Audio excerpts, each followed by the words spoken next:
Senator, in the year 2000, $400 million was authorized to build the Southeast Electrical Intertie. We've been waiting 10 years for that to even get started. We've got one link done, and it doesn't carry electricity very often. That's from North Douglas to Greens Creek Mine. What Senator McGuire and Senator Murkowski are working on a omnibus energy bill at the state of Alaska. In that, they put in $10 million for the Southeast Alaska Energy Development Fund. What's it going to take for us to get the $400 million that's already been authorized by the federal government? And then we're going to need the corridors to run the power lines through.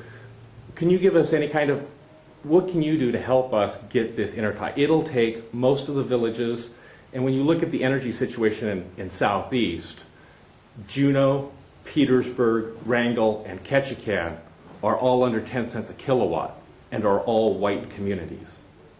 When you look at all the villages, which are predominantly native, they're paying upwards of 50 and 60 cents.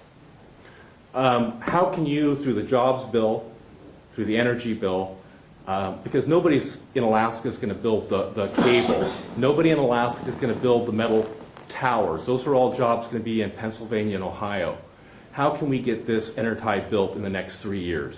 Well, I wish that I could give you a level of optimism that says, yeah, 3 years and we're done. But I just came from a breaker ceremony down in Ketchikan 2-3 weeks ago, where we went down and celebrated the completion of the Swan-Tai Intertie, which I'm sorry to say is a project that I remember being discussed when I was a kid, and it took us that long.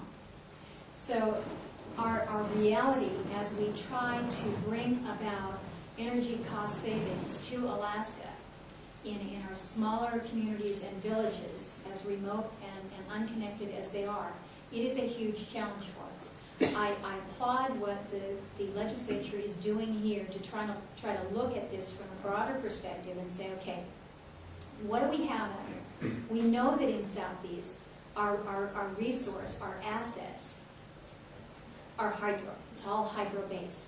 But that water doesn't do us any good if we can't do the hookup, if we can't get the transmission. And, you know, it's all about prioritization and making sure that the state priorities measured or married with the federal priorities can help to facilitate this. We've got, at the federal level, we have authorized a fund called Renewable Energy Fund. State has similar entity here.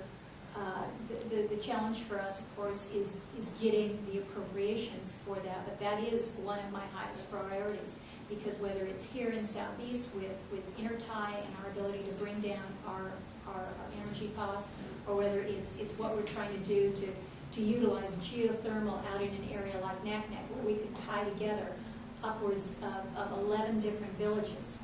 These are opportunities that we must help to facilitate.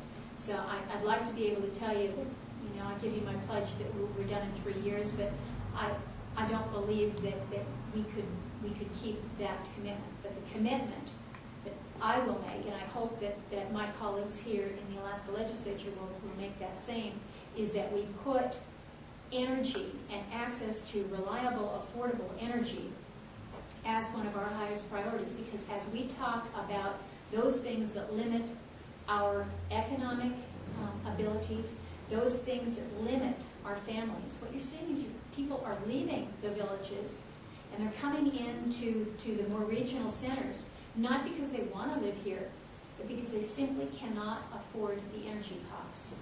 So we've got to be far more aggressive, and I think we need to do more to put that priority on energy, because that is one area that can really enhance our quality of life. Folks, we're about out of time here. Maybe one more question. Let me finish up with him, and then Bob had a fish question. Southeast is blessed with not only hydro, but tidal, wind, geothermal, biomass. We have so much surplus renewable clean energy. How do you feel about exporting it? Canada's got $350 million on the table to build a line up to Wrangell. Yep. The projects that are out there are really quite exciting. And when you think about Southeast as being an exporter of renewable energy, that's exciting stuff.